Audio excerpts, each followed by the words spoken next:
해양력 강화 심포지움에 또 주최하신 이현성 의원님, 또 우리 최윤희 총재님, 해양연맹 총재님, 그리고 귀한 여러 지도자 분들, 또 귀한 또 참석자 여러분들 뵙게 돼서 너무 반갑습니다. 저도 이제 작년 말 임무를 마치고 귀국한 지 이제 10개월 넘었습니다. 여러 가지 런던에서의 생활 속에서 여러 가지를 봐왔습니다만은 또 한국 와서 여러 귀한 분들 뵙고 좋은 말씀 많이 듣고 좋은 시간을 가졌습니다. 이 기회를 위해서 너무 감사하다는 말씀을 드립니다. 오늘 제가 드리는 말씀은 지금 국제 해양과 관련 또 해양산업, 해운산업에서 어떤 중요한 변화가 일어나고 있느냐를 초점으로 말씀드리겠습니다. 지금 현재 아제르바이잔에서 기후변화 UN 총회가 개최되고 있습니다. 여러 가지 많은 내용들이 있습니다만은 그 중에 각 국가의 어떤 결심, 실천, 플러스 또 중요한 것이 어느 정도까지 개발도상 국가들을 지원할 수 있느냐가 사실은 핵심입니다. 개도국, 섬나라뿐만 아니고 못 사는 나라들을 또 어려운 나라들을 어떻게 지원하느냐, 이게 최대 사실은 관건입니다. 결국 이제 돈의 문제도 있고 정책의 문제도 있습니다만은 지금 현재 기후변화 문제에 관해서는 지금 제가 기후해 보니 한국에서도 그 이해도가 굉장히 많이 높아졌습니다. 제가 몇 년 전에 비해서 또 7, 8년 전에 비해서 엄청나게 높아져 있습니다. 그래서 상당히 고무적으로 한국 전 사회 또 전체 시스템이 선진국으로 리더 국가로서 움직이고 있다는 느낌을 강하게 받았습니다. 제가 드리는 말씀은 지금 현재 국제 해운을 초점으로 기후변화의 전체 스펙트럼 중에서 메리타임 회사 해운 쪽은 국제해사기구에 맡겨져 있습니다. 항공은 민간항공기구 아이카오에 맡겨져 있습니다. 기본적으로 기후변화 협약, 파리 협약을 토대로 하되 이 영역은 특정한 소위 국정을 넘어서는 국제성을 갖고 있기 때문에 IMO와 아이카오에서 추진해야 된다, 이렇게 방침이 정해져 있습니다. 마침 존경하는 반기문 총장님께서 2015년도 12월 15일 날 파리에서 UN 기후변화 협정을 통과를 시켰습니다. 사람들이, 모든 국가들이 인정을 하고 승인을 했기 때문에 지금 세계적으로 많은 변화가 일어나고 있고 그 일련의 과정 속에서 해운 쪽에서도 변화가 일어나고 있습니다. 그래서 먼저 말씀드릴 사항은 해운이 뭐냐, 다 알고 계시겠습니다만은 다시 한번 짚어보고요. 그리고 국제해사기구가 뭐 하는 곳이냐 짚어보고, 또 현재 그런 과제가 어떤 게 있느냐, 그리고 해양 환경 보호를 위한 전 세계의 움직임이 어떠냐를 잠깐 살펴본 뒤에 우리가 뭘 하면 되겠느냐 하는 말씀을 드리도록 하겠습니다. 먼저 해운의 역할은 누구나가 다 아시다시피, 제가 몇 시까지입니까?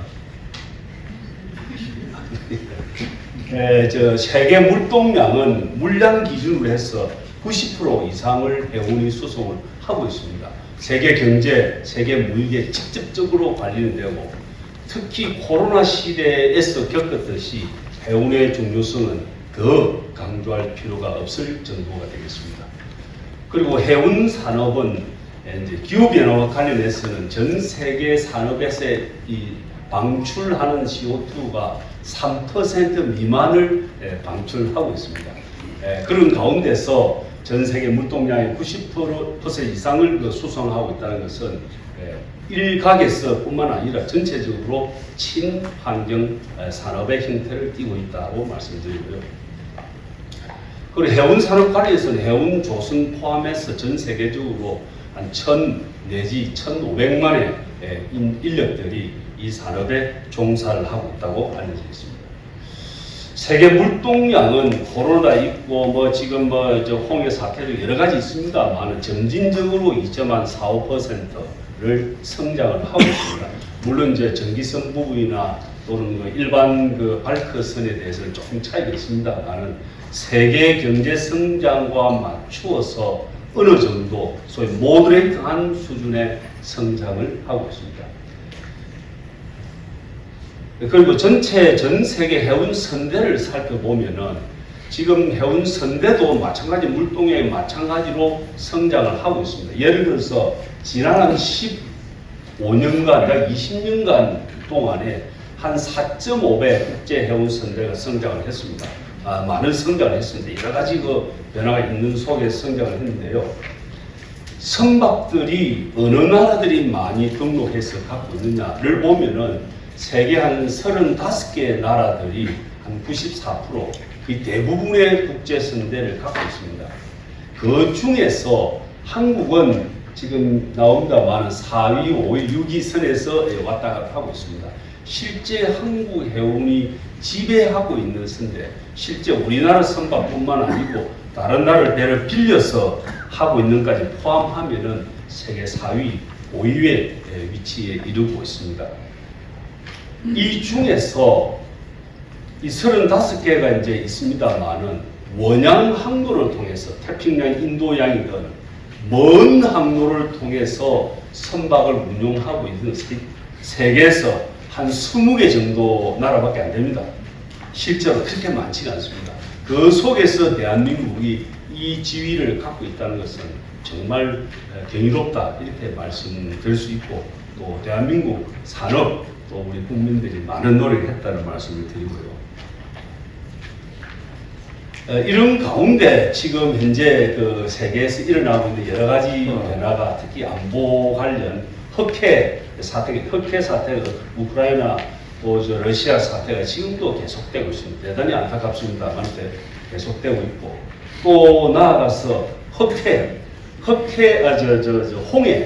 홍해 사태는 이스라엘과 하마스 사태가 이어져 가지고 실제 예멘 쪽에서 반군이 지금 홍해 쪽으로 운항하는 선박들을 이스라엘과 연관해서 공격을 지금도 하고 있습니다. 한 60척 이상이 이제 피격을 당했는데요. 그게 선원들도 굉장히 힘든 시절을 보내고 있고, 이런 등등 염려 때문에 지금 이제 세계적으로 국제 공급 물류 서플라이 체인의 혼선도 오게 되고 항로도 바뀌고 또 여러 가지 일부 물품의 경우에 있어서 에너지의 경우에 있어서는 가격이 높아지고 있습니다.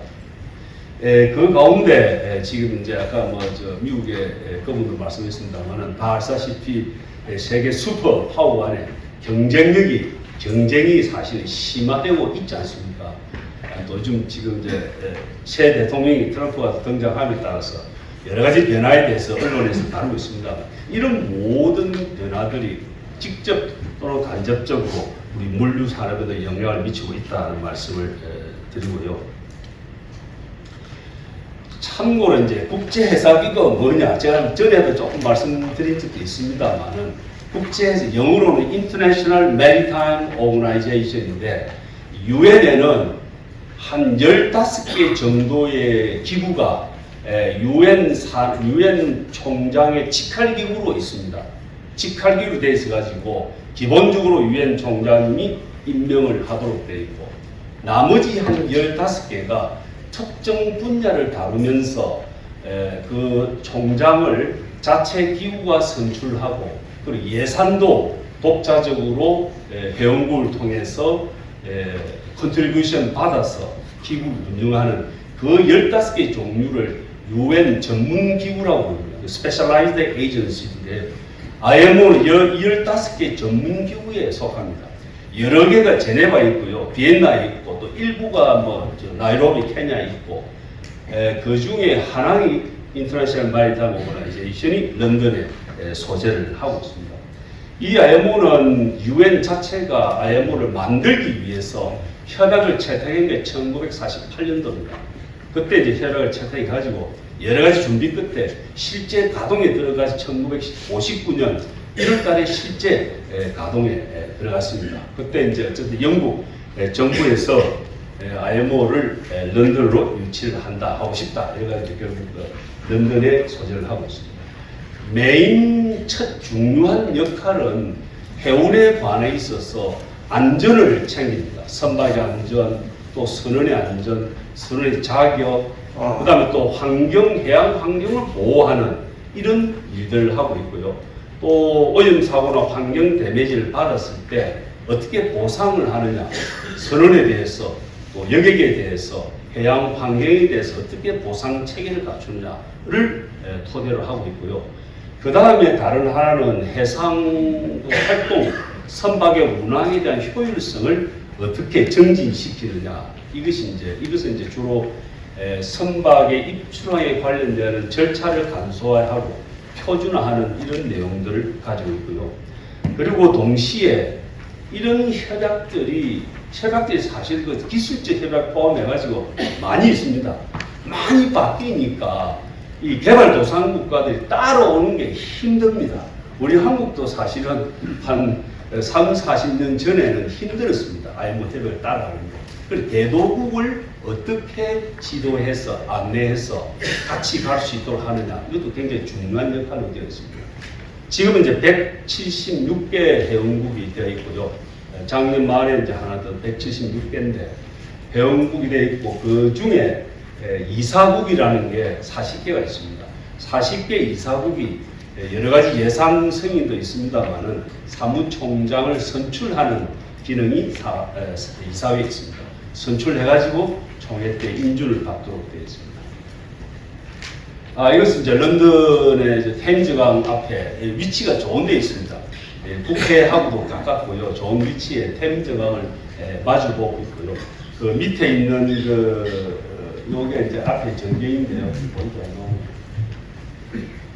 이 템즈강을 맞이하고 하면서 오픈된 테라스를 갖고 있는 런던 템즈강을 따라서 몇 개 안 되는 건물 중에 하나입니다. 그래서 아주 카페테리아, 레스토랑도 맛도 좋고요. 또 물이 좋고 해서 리셉션 장소로도 많이 활용되고 있습니다. 요거는 이제 2018년도에 여왕께서 IMO 70주년 기임식 할 때 오셔가지고 아주 좋은 시간을 갖고 가셨던 적이 있습니다. 지금 현재 이제 국제해운이 맞이하고 있는 게 두 가지입니다.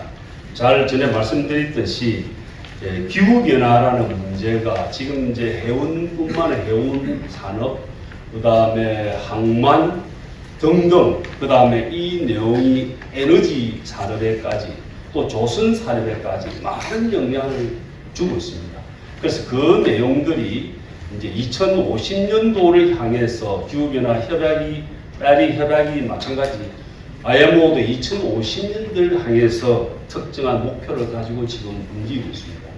그래서 중요한 내용 중 하나는 이제 탈탄소, 기후변화 문제고 나머지 하나는 소위 디지털 추진입니다. 선박 운항에 관련해서 항만의 운영 등등 어떻게 디지털해 나가느냐. 특히 요즘은 AI가 많이 진행되기 때문에 어느 정도까지 해운에다가 AI를 집어넣느냐. 이 내용들이 국제협약에 이어서도 규제를 받습니다만은 그 위에 소위 프로모션 차원에서 또 디지털 기술이 많이 지금 접목이 되고 있습니다. 그래서 이제 기후변화를 간략하게 먼저 설명을 드리면 저희들이 많은 한 10년간 논의 끝에 2018년도에 초기 전략을 채택을 했습니다. 2050년도로 향해서 채택을 했는데 그때는 아시다시피 2050년까지 전 해운선대의 배출량을 50% 줄인다 이렇게 했습니다. 그런데 그 뒤에 여러 가지 국제 연구기관 IPCC를 포함해서 여러 가지 참 비관적인 내용도 많이 나오고 1.5도씨 이야기를 어떻게 달성을 하느냐 등등 해서 작년 7월에 2050년도의 목표를 설정하면서 중장기 전략을 채택을 했습니다. 상당히 어려웠습니다. 이것이 이제 여러 가지 정치, 경제적 측면이 각국에서 작동을 하기 때문에 엄청난 다툼과 논란과 소위 컨프런테이션이 엄청나게 벌어졌습니다. 그런데 그 결과 다행히 175개 국가가 만장일치로 채택을 했습니다. 그 내용의 핵심은 참고로 좀 기술적인 내용이 있습니다만은 핵심은 2050년경입니다. 중국은 2060년도입니다. 예를 들어서 많은 나라들이 2060년도, 어떤 나라는 2070년도로 했습니다. 그러나 2050년도가 굉장히 중요하기 때문에 이 전략 목표 2050을 어떻게 넣느냐, 이 차원에서 엄청나게 싸움을 하다가 랭귀지가 여기 보시다시피 by or around IE, 즉 close to 2050, 요 랭귀지를 잉글리시 하는 국가들이 조율하다가 탄생을 시켜서 이 내용에 중국도 찬성을 했습니다. 이 이제 내 목표를 토대로 해서 두 번째로 2030년도까지는 어느 정도 줄이느냐, 2040년도에 어느 정도 줄이느냐, 그리고 2050년도 목표 달성을 하자. 이렇게 되어 있고요. 요 내용들은 실제 이제 선박의 엔진이나 그 다음에 디자인이나 등등뿐만 아니고 에너지에도 직접 연관이 됩니다. 어떤 미래 대체 연료를 선박에 실어가지고 이 목표를 달성하느냐, 이 에너지가 변함에 따라서 선박의 기술 내용도 상당히 변하고 관련되는 선박의 조선뿐만 아니고 조선 기자재 산업도 덩달아서 굉장히 많은 임팩트를 받게 되겠습니다. 그 당시에 이제 좀 기술적인 겁니다만은 지금 이제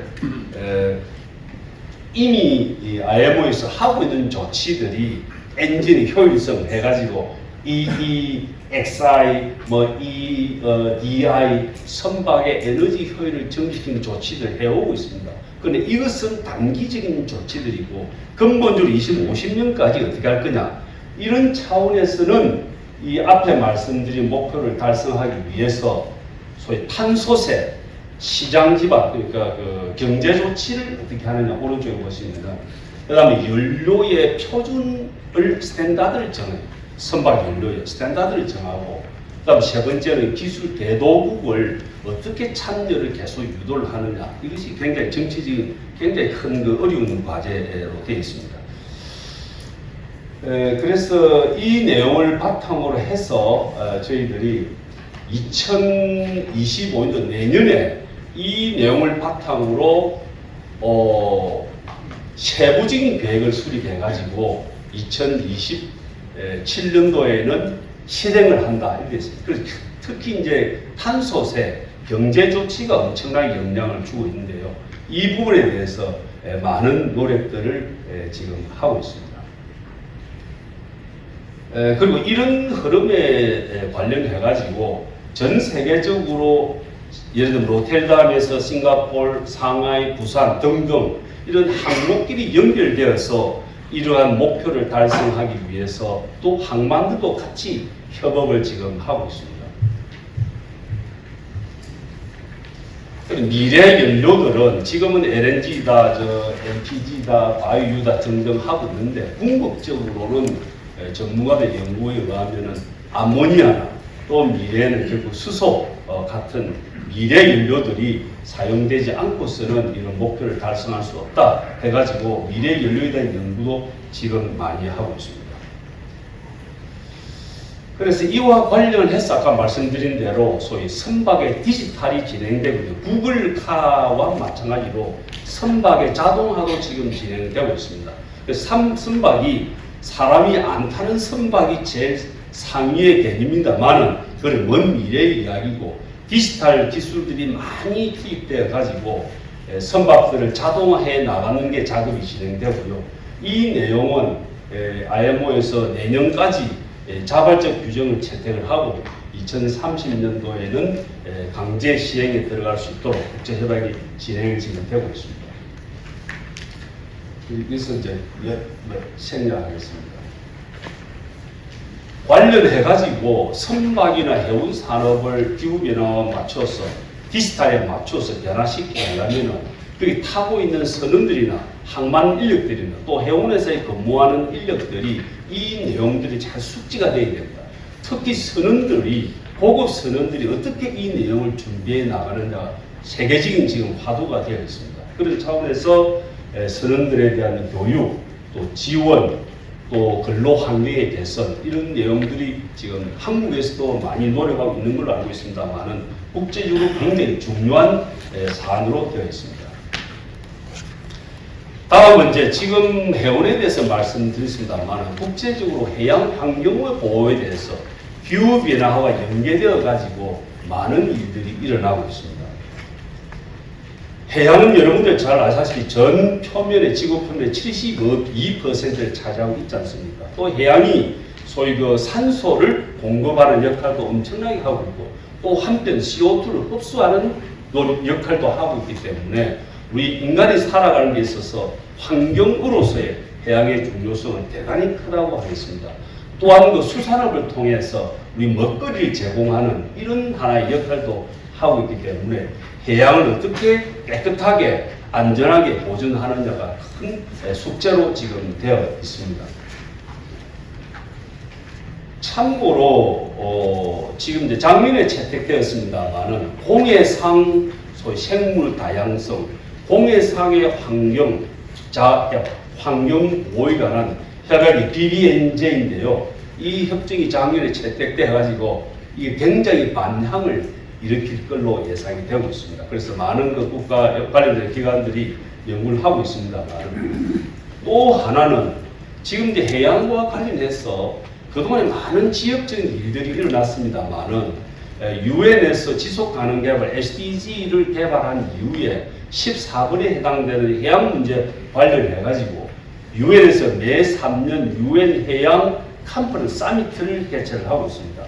매 3년 하면서 뭐 그 중간에 작은 행사도 있고요. 두 번째로는 미국 주도로 아워 오션 컨퍼런스가 매년 진행되고 있습니다. 이런 내용들이 지금 이제 과거의 해양에 관해서 이야기하던 것들에 비해서 훨씬 많은 강도와 폭으로 지금 국제 논의가 진행되고 있기 때문에 한국한테도 많은 시사점을 주고 있습니다. 지금 아워 오션 컨퍼런스 제가 알기로는 한국에서 내년에 개최된다고 해양수산부가 주관해서 행사를 하는 걸 알고 있습니다만 그럼 앞으로 이런 흐름을 가지고 했을 때 어떤 우리가 특히 준비를 해야 되느냐. 첫째가 기후변화와 관련해서 국제사회에서 IMO가 추진한 기후변화 전략을 내년까지 세부 전략을 채택을 제대로 해야 됩니다. 많은 싸움도 지금도 진행되고 있습니다만 이걸 성공적으로 채택을 해야 되고 또 그것을 실행을 해야 됩니다. 이 흐름은 60년대 컨테이너 혁명 이후에 가장 큰 변화를 지금 초래하고 있습니다. 그럼 두 번째로는 또 디지털, 자율운항 선박 또는 디지털이 함께 진행되기 때문에 기후변화 전략의 기술, 자동화의 전략이 함께 묶어서 진행되기 때문에 우리나라 산업에도 대한민국의 산업에도 많은 시사점이 있다고 보고 있습니다. 그 세 번째로 말씀드린 대로 휴먼 엘리먼트, 인적 자원에 대해서 어떻게 준비하고 양성을 할 것이냐. 특히 요즘은 적격 해이사 부족 문제가 세계적인 화두가 되어 있습니다. 어떻게 그러면은 해이사를 양성 교육하고 또 항만 인력도 어떻게 지원해 나가느냐. 이런 세 가지가 지금 큰 화두로 되어 있습니다. 다음 결론으로 가서 이 내용들을 국제적인 글로벌 시각에서 계획대로 채택을 하고 집행을 하고 이행을 어떻게 할 것이냐는 제가 볼 때는 한 가지입니다. 국제적으로 소위 협업이 되지 않고서는 이 내용들 결론을 낼 수가 없습니다. 그래서 국제적으로 이해관계장 협력이 되어야 됩니다.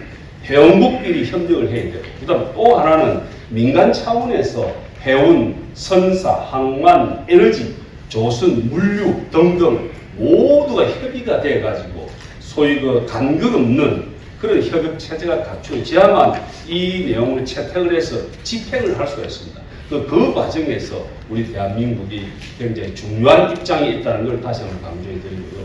그럼 이 내용들은 지금 우리가 살고 있습니다만 우리 자식들이 우리 자손들이 앞으로 이 환경을 누려야 되기 때문에 우리가 하고 있는 이 내용들이 다음 세대를 위한 소위 유산, 레가시를 줄 수 있는 하나의 정책이고 우리의 노력이다. 이런 차원에서 봐야 될 걸로 보고 있습니다. 이런 걸 토대로 마지막 결론입니다.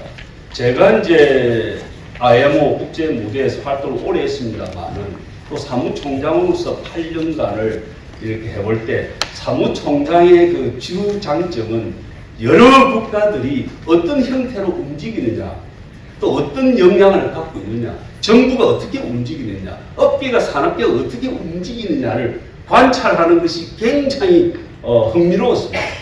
그런 각도에서 제가 쭉 평가를 해보니까 지금 한국의 해양과 관련해서 산업, 공공부문, 정부를 포함해서 해양 생태계는 전 세계 최고 수준입니다.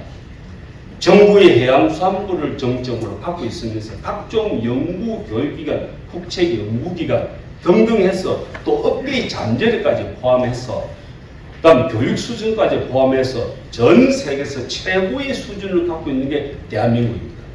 오늘 해군의 관계도 같이 합니다만 해군도 같은 범해양 세력이 아닙니까? 저도 해군 중위 출신입니다만은 제가 런던에서 많은 해군 세력들을 만나면서 정말 좋은 대화를 나누는데요. 그래서 우리 같은 식구로 볼 때 범해양 세력, 범해양 산업 생태계로서는 전 세계 톱 수준이 있다는 걸 첫째로 말씀드리고, 두 번째는 해양 산업은 국제적으로 완전히 노출되어 있는 글로벌 경쟁 산업입니다. 국내 시각에서 봐가지고 요리할 수 없는 그런 글로벌 산업이라는 것을 대단히 우리가 인식을 하고 강조를 해야 될 걸로 봅니다. 그리고 국제 규범이 만들어지는 과정에서 많은 뒤늦기, 많은 논란이 있을 때 우리가 어떻게 그런 흐름을 잘 활용을 하느냐, 이런 차원에서 글로벌 산업에 대한 강조를 하고요. 그 다음 세 번째는 지금 국제적으로 옛날에는 양극, 일극이지 않습니까? 지금은 일종의 다극 체제가 있지 않습니까? 정치적으로도 그 정치적으로 일어나는 것이 경제에도 바로 직접적으로 영향을 미치고 있습니다.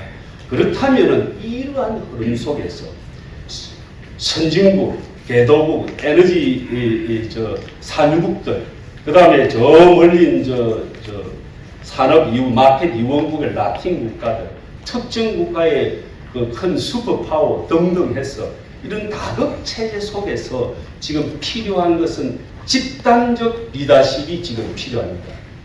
집단적 리더십이 일어나고 잘 흘러가게 하기 위해서 우리가 쳐다봐야 될 시점이 각도가 있습니다.